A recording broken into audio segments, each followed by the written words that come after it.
Eh bien, bonjour et bienvenue dans ce nouvel épisode pour apprendre le français en jouant à Minecraft. Donc, je vous rappelle le concept. Je parle en français comme dans la vraie vie. Je joue aux jeux vidéo et vous apprenez sans vous en rendre compte. Alors, la dernière fois, on a commencé à explorer un petit peu. On a exploré un petit peu cette partie-ci de l'île et on a trouvé une petite île très sympathique pour commencer à établir notre campement. On a commencé à faire notre première maison. On a quelques matériaux à notre disposition. Cependant, il va nous manquer de la laine pour faire un lit. Et on commence à manquer de nourriture. Alors les objectifs pour cette vidéo, je pense, seront d'une part de récolter assez d'éléments pour faire un lit, de récupérer aussi des ressources pour commencer à produire de la nourriture pour survivre dans Minecraft. Et peut-être qu'on terminera la maison, avec un petit peu de chance. Alors je commence tout simplement par plier un petit peu les affaires que j'ai sur moi. Je vais avoir besoin du fer potentiellement, de bois, peut-être de charbon aussi. Là je vois que la nuit commence à tomber. Et nous ne sommes pas prêts pour créer un lit. Donc je vois que j'ai quelques moutons autour de moi, mais ils ne sont pas tous de la même couleur, donc je ne pourrai pas faire un lit avec leur laine. Sauf si les prochains sont blancs. Alors je vais essayer de trouver un autre mouton blanc pour faire un autre lit. Euh, voilà. Je pense que effectivement faire un champ sera très utile. Voilà. Hop. Et tout de suite notre premier squelette. Voilà. On s'en est débarrassé. On rentre vite à la maison avant qu'il y ait trop de monstres qui apparaissent et qu'on ne puisse plus dormir. Parce que dans Minecraft, même si on fait un lit, si il y a des monstres aux alentours, on ne peut pas l'utiliser. Alors je le mets ici d'abord. Et je dors. Je dors dans mon lit. Hop. Très bien. Donc première étape réalisée, on a un lit, c'est super. En plus de ça, la pluie s'est arrêtée. Donc les monstres vont continuer de brûler au soleil, parce qu'il brûle s'il fait jour. Voilà. Je vais commencer par faire un objet très important, une houe en pierre. Oh là, j'allais faire n'importe quoi.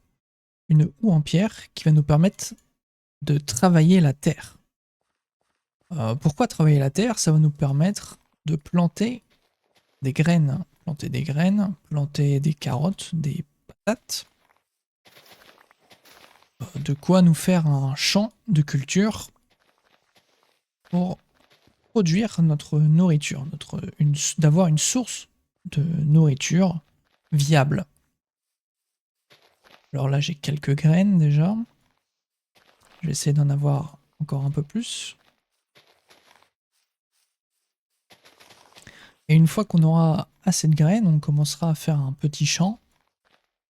Et j'utiliserai mes os pour faire pousser plus rapidement la nourriture. Vous allez voir. Hop. Donc dans Minecraft, c'est important la nourriture. Parce que c'est quand même la base de tout. C'est-à-dire que avec de la nourriture, on peut se régénérer, on peut reprendre de la vie, comme on l'a vu dans l'épisode précédent.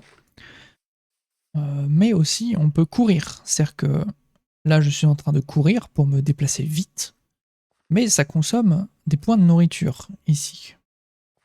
Et quand je n'ai plus assez de nourriture, je ne peux plus courir. Donc courir, ce n'est pas une fin en soi. Cependant, ça peut me permettre d'échapper à des monstres, par exemple. Je retourne ici pour me faire une pelle en fer, pour récupérer de la terre, pour créer un champ. Alors, je vais faire attention ici au monstre creeper. Celui-ci est très différent des autres, puisqu'il ne fait pas de bruit ou très peu, mais par contre, il explose. Et quand il explose, ça fait beaucoup de dégâts. Ça fait très peur, et on peut très vite mourir dans le jeu. Avec la pelle, je récupère un maximum de terre, ce qui va nous permettre de créer un champ juste à côté. Alors je pense que je le ferai à côté de notre abri.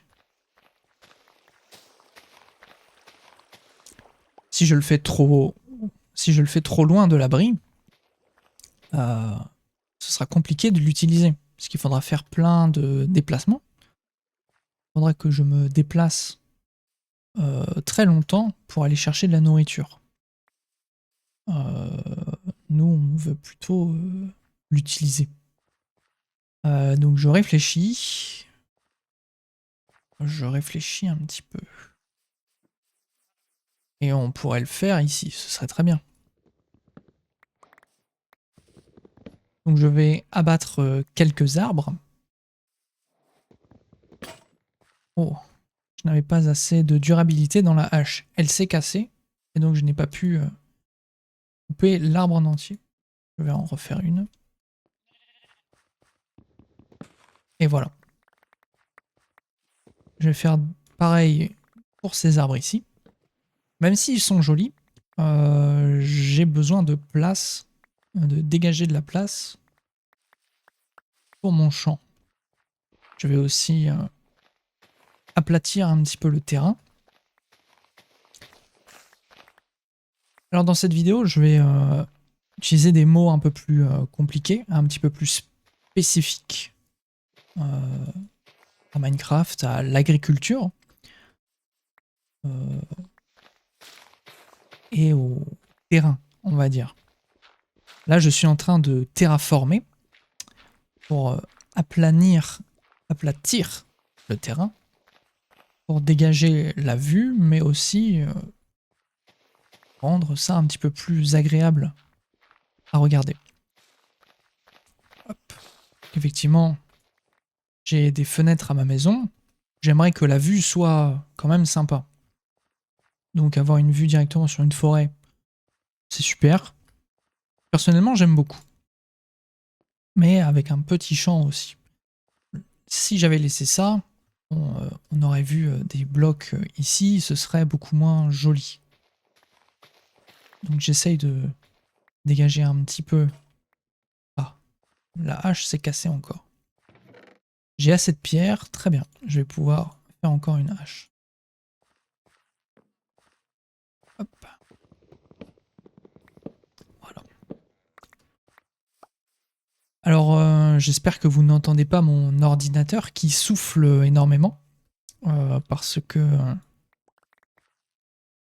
alors, Minecraft, à la base, ce n'est pas un jeu qui est très gourmand en ressources, en performance d'ordinateur.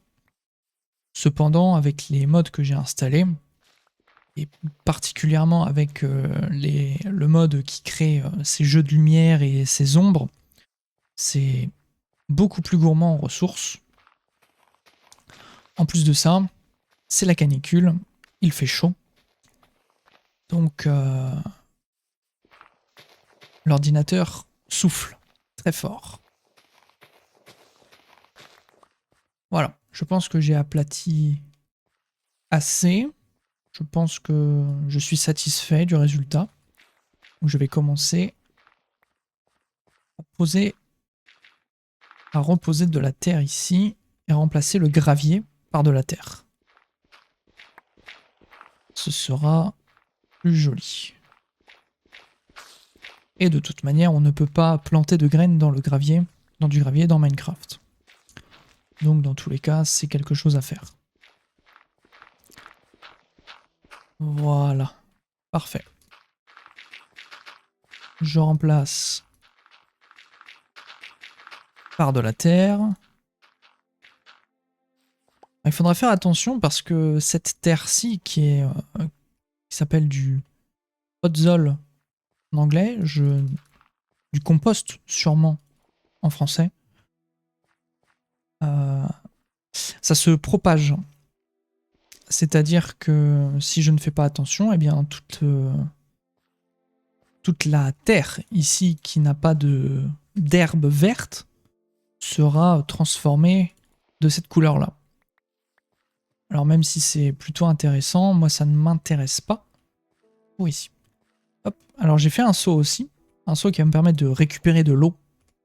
Voilà. J'ai un seau d'eau maintenant. Pourquoi de l'eau? Pour le champ. Puisque dans Minecraft, c'est plus efficace de planter des graines sur... hop, pardon. À des endroits proches d'eau. Pourquoi?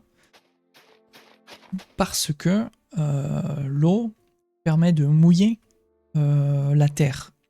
Ici, la terre est toute sèche, mais très bientôt, elle sera humidifiée avec l'eau qui est à proximité, qui est juste à côté.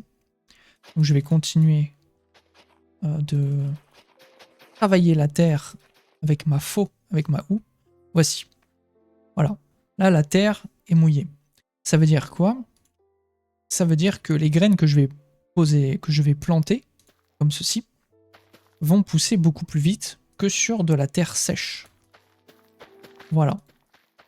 C'est tout l'intérêt de faire un seau qui nous permet de ramener de l'eau à proximité de notre champ. Voilà. En plus de ça,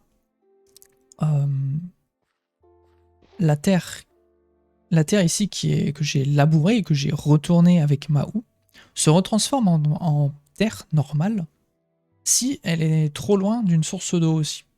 Voilà. Donc effectivement, on a intérêt à mettre toujours une source d'eau sur nos champs. Voilà. Maintenant, je réfléchis. Je vais continuer d'agrandir, je pense, le champ. Même si je ne plante rien, ce n'est pas grave. Dans tous les cas, je vais utiliser ce champ-là plus tard. Donc, ce n'est pas grave. Voilà. Là, j'ai fait un grand champ. Et maintenant, j'ai des os que j'ai récupérés en tuant les squelettes. Je peux les transformer en poudre d'os. La poudre d'os dans Minecraft, ça fonctionne comme un engrais. Ça nous permet, en l'utilisant, de faire pousser beaucoup plus vite les plantes. Et ici, j'ai récolté mon blé. Hop. Voilà. Donc c'est très bien. Je vais poser des sources de lumière, continuer à faire pousser les plantes. Ici. Et je vais très vite rentrer avant que les monstres n'apparaissent. Voilà. Et je dors. Alors super, on a commencé notre champ. Très bien. Maintenant, je vais l'améliorer un petit peu. Je vais peut-être prendre du bois. Du bois, c'est très bien. Je vais prendre une planche de bois et faire des demi-blocs avec des dalles. Ces dalles, je vais les poser par-dessus les sources d'eau. Et ça, c'est une propriété récente dans Minecraft, de pouvoir... Oh, j'y reviens. De pouvoir poser une dalle sur une source d'eau. Ça ne la casse plus maintenant. Donc, on peut faire ce genre de choses pour les champs. C'est très bien. Ça permet de cacher les sources d'eau et en même temps de poser une source de lumière. Donc c'est super. On est tous contents. Très bien. Est-ce que j'ai d'autres choses à planter? Est-ce que j'ai des carottes? Non, je n'ai pas de carottes ni de patates. Ce n'est pas grave. Eh bien, super. On est tous contents. Je vais maintenant passer à la suite. Donc maintenant qu'on a un champ, on a juste à attendre que les graines poussent, fassent du blé, et on pourra le récolter, et avec le blé, faire du pain qu'on pourra manger. Maintenant, on a d'autres choses à faire pour pouvoir dire que nous sommes prêts pour la suite. Il nous faut maintenant des animaux. Donc on le voit depuis le premier épisode, il y a beaucoup d'animaux dans Minecraft, il y a des cochons, il y a des vaches, des moutons et d'autres. Nous allons donc construire des enclos pour ces animaux, parce que chaque animal, notamment les moutons et les vaches, sont très utiles, pas seulement pour la nourriture, mais pour plein d'autres choses. Hop. Donc maintenant, je vais construire des enclos. Hop. Comme ceci. Ah, il me faut des bâtons. Je vais faire des bâtons. Ça fait peut-être un peu beaucoup. Quoique, on y va. On a toujours besoin de bâtons. Hop. Je fais quelques barrières. Et quelques portillons aussi. Les portillons peuvent nous permettre en fait de sauter, d'ouvrir des barrières. Alors maintenant, où allons-nous faire les enclos des animaux? Ça peut être logique de les faire ici, dans un premier temps. Donc, je propose qu'on commence. Très bien. Je n'ai plus de pelle. Je couperai ça plus tard. Hop. Voilà. Eh bien, on va commencer par un premier enclos ici.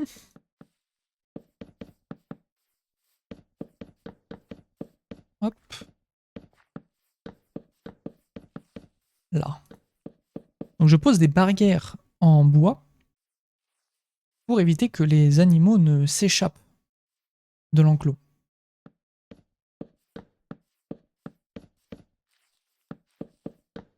Tac. Puisque les barrières sont un petit peu plus hautes qu'un bloc entier, on peut sauter par-dessus un bloc entier, mais on ne peut pas sauter par-dessus une barrière. Donc nous ne pouvons pas le faire, les animaux non plus. C'est très bien, ça nous permet de maintenir des animaux dans un enclos. Et ici, je mets un portillon qui permet de continuer la barrière, mais on a un portillon pour ouvrir qui nous permet de passer. Donc c'est très bien. Je vais faire pareil ici. Voilà. Je vais aussi poser des torches pour éloigner les monstres. Puisqu'on ne veut pas avoir de zombies ou de squelettes avec nos vaches et nos moutons. Ce serait dommage. Voici. Pourquoi pas en mettre là aussi. Voilà. Maintenant que les enclos sont faits, il nous faut récupérer les animaux. Je vais ranger un petit peu mon inventaire. Je commence à avoir beaucoup d'affaires. Je commence à avoir beaucoup d'objets. Ça me prend de la place. Et je n'aime pas ça. Je préfère avoir un inventaire vide et trié. Voilà. Voici. Alors maintenant, comment faire pour attirer les animaux? Donc on peut soit les pousser, tout simplement. Mais c'est très long, sachant qu'ils ont leur propre volonté, ils se déplacent d'eux-mêmes. Et sinon, on peut utiliser du blé. Les moutons et les vaches vont suivre le blé. C'est d'ailleurs le blé qu'on utilise pour faire s'accoupler les moutons et les vaches. Faire reproduire. Je vais mettre les moutons ici, tout simplement. Voilà. Un premier mouton dans l'enclos. Il me semble qu'il y en avait par là-bas aussi. Et ça tombe bien qu'on s'occupe de la nourriture, puisque on arrive à notre dernier steak, notre côte de porc. Voici. Alors je vais récupérer ce mouton blanc. Et je n'ai pas vu de vache pour l'instant. Donc les moutons sont intéressants puisqu'ils donnent de la nourriture. Et ils donnent aussi de la laine. La laine, on peut l'utiliser pour faire des lits. Mais on peut l'utiliser pour d'autres choses, vous verrez. On fera des peintures avec, mais aussi de la décoration. Et là, il a perdu. Il n'a plus envie de manger le blé. Non, il n'a plus envie. Je réessaye. Voilà. Il ne faut pas trop s'éloigner, puisque sinon, ils perdent un petit peu la direction. Ils ne savent plus retourner au blé. Donc on va mettre les deux moutons dans le même enclos. Et à partir de deux créatures, entre guillemets, on peut commencer à faire notre enclos correctement. Puisque avec deux parents, ils font un enfant. Et à partir de là, eh bien, un enfant de plus tard grandit en adulte. Regardez. Voici. Et voilà. Un bébé mouton est apparu. Un agneau. Juste là, il se cache. Le voici. Voilà. Et il mange de l'herbe. C'est très bien. Donc on a des moutons. On a un champ. C'est super. Il ne reste plus qu'à faire des vaches. Et je pense que ce sera très bien. Est-ce qu'on a d'autres choses à faire pour l'instant? Je ne pense pas. Eh bien voilà, je pense que c'est déjà pas mal d'informations, de mots, de vocabulaire pour cette partie-ci. Donc je vous dis à un prochain épisode et à très bientôt.